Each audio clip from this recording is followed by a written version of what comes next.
it's a great scripture, isn't it? That this is what we should do. These two great commandments that we all know: love the Lord your God and love your neighbour. And that what we have to do is talk about them at meal times, and we have to teach them to our children and to our children's children. Waving to my children. And so once upon a time, a long time ago, I was a pastoral assistant for a church in London. And it was a small church. It had about 40 people in the congregation. And I suppose it was a big move of them to employ somebody as a pastoral assistant. But my main job, I suppose, was looking after the children and young people, because there were 4 families there, and there were about 10 children aged between 8 and 12, something like that. And I didn't do very much. I ran a younger person's youth club for those children, for primary school age children, and a slightly older youth club. I did a young disciples group. They thought of the name. They thought it was very trendy, Young Disciples. I did a Christmas show, some sort of Easter holiday week club, and I think we went camping in the summer. And I was only there for about 18 months. But the difference was huge. All those young people, those 10 young people, have gone on to keep the faith, have gone on to do jobs in church or share their faith in their workplace. And it made a difference to the families as well, because I was able to do something that the parents and the vicar really weren't able to do. I was able to be that older, outside Christian influence, an adult who could nurture and help these young people and show them their place to link in and fit in. And that was an amazing bit of work to do, I suppose, for a very few number of children for a short period of time. Now, here in St. James, was it 2 years ago, 3 years ago? You had a full-time vicar and a part-time community worker, Lewis. And yet, since that time, in 3 years, you've now got just a part-time vicar. Okay, so you've gone from 1.5 workers to the church to half a worker. You've had a 2/3 reduction. And yet, all the things you do, apart from coaching the community, all the things you do, recreate the cafe, little gyms, Sundays, vestry group, all those things are carrying on, everything you were doing. And which is great, because you're such a team of committed volunteers, and you've got so much resources, and you work so hard.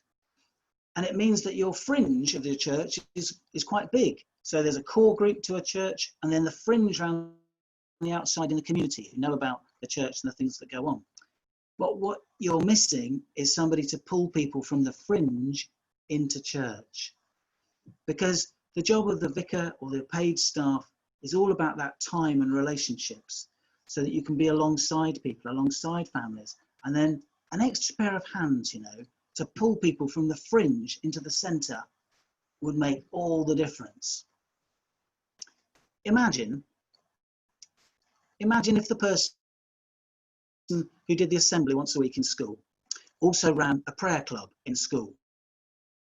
And then also they were the person who the children might see at Messy Church. And then also they were the person who might be there at Cubs or Brownies.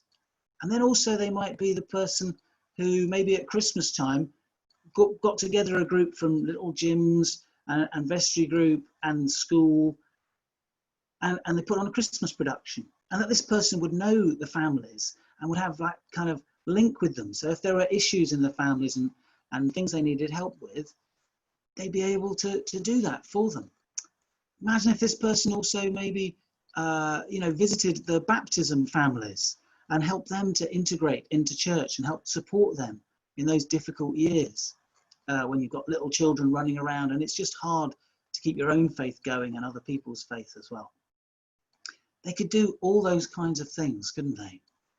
And that might make a big difference. So I know there are lots of questions about employing a new person and, well, why start here? Why start with the children and the young people? And I suppose there's a few reasons. One is that the Bible commands us to. It says actually, teach your children the way that they should go. Teach your grandchildren it doesn't often say teach the parents or teach the grandparents, because it's expecting that they already know the faith. And I guess the thing about teaching the children is that it's just easier to train a young sapling than it is to train a fully grown apple tree, isn't it? It's just much harder to bend those branches. Start with the children and you can really shape the things in the future. The other thing is that you could start with, you could have a 20s to 30s worker, you could have an over 70s worker. All those things are good, they're all fine. But if you did, say, a youth worker, they'd only work with the youth, really. They'd just work with that small age group. If you worked with over 70s, you might just work with them. But if you start with the children, you're going to have to include the parents and the families, because they come with the small children, don't they? They're part of a package. And as they grow, then if you hold on to those young children and those young people, as they grow, then you need a youth worker, then you need an 18 to 30s worker, then you need all those other things. So I suppose starting small, starting with the youngest, is about stopping the leak at the bottom of the pipe, so then you can fill it up. It's that kind of idea. And there's a couple more issues I think I ought to address just before I finish. One is money and one is the timing. So a lot of people would say, we'd love to have a children's worker, Simon, but can we afford it? You know, where's the money going to come from? We have some money in reserves and we make a very small surplus each year, but it's basically not enough. We also have, we've also looked at grants, but they tend to be for capital expenditure, not for year-on-year expenses like wages. So we're going to need to raise some money from the congregation, from us, from you and me. But if 30 people gave £10 a month, we could employ a worker for 3 years. If 30 people gave £10 a month, we could employ someone for 3 years. Well, imagine if 50 people gave money. If we're talking about £2.50 a week, imagine if 50 people gave £5 a week. Imagine what we could do. So it's not a massive amount, but if we give regularly, the good thing about that is that we continue to be invested in it and committed to it. And we say, actually, what's happening to my money? And you're kind of more committed to it, and you pray for the person and you help them make it a success, make good outcomes. So I think the money can be raised. It's okay. And then the second thing is the timing. You know, well, there's a few things, because people would say it's very uncertain. Why don't we wait till this is all over, you know, and then we'll see what happens. Well, the first thing to say is that all this setting up a youth worker or children and young families worker takes a long time. So it might take us 3 months to sort through a job description and the finances. And then actually, when you're going to advertise, you're going to leave a month for the interview and then shortlisting. So it's all a whole 6-month process. If we start now, it won't happen until December.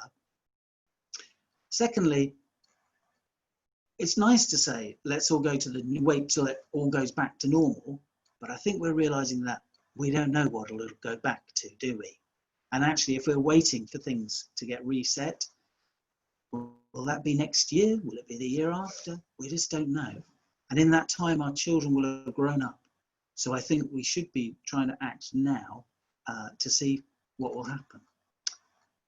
And then finally, actually, this is the time when we need something to look forward to, something to hope for, something in the future that helps us deal with the difficulties of now. And I think this is just the kind of thing to say, let's work towards this. This is our promise. This is what the church will become. So let's do this now. In the Bible, it talks about Jeremiah.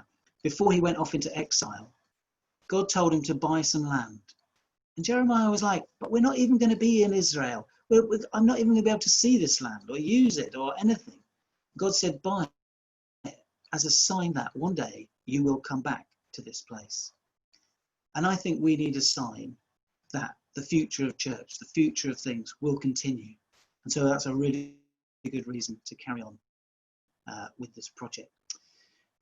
So we're going to, I've got a leaflet with some kind of facts, common questions and stuff that I'll email to you after this service. And we're going to have a discussion on Zoom on the 2nd of June at 8 o'clock. and I'll send you a link for that too. So if you've got questions or comments about it, then if you've got things, that would be really great. Tune in then, because the idea is the PCC have said, we like this, we think this is what we should do, but let's test it with the congregation. Let's hear what the congregation have to say, because the more minds and thoughts you have, the sharper you can make the thing. So let's have all the comments and have a discussion about it. And if the congregation say yes, then we'll put together some job descriptions and start working on all of that. Then we'll come back to the congregation and say, okay, do you feel able to give? Given in all the uncertainties and all the risks, I don't want anybody to go into debt or anything else. Let's see how much money we could get promised. People who feel led to be promised. And if there's enough, and only if there's enough, then we go forward to adverts and to appointing somebody. I think, though, a children and families worker could really help strengthen St. James, help strengthen our support for the community, and really help us to love God and love our neighbour.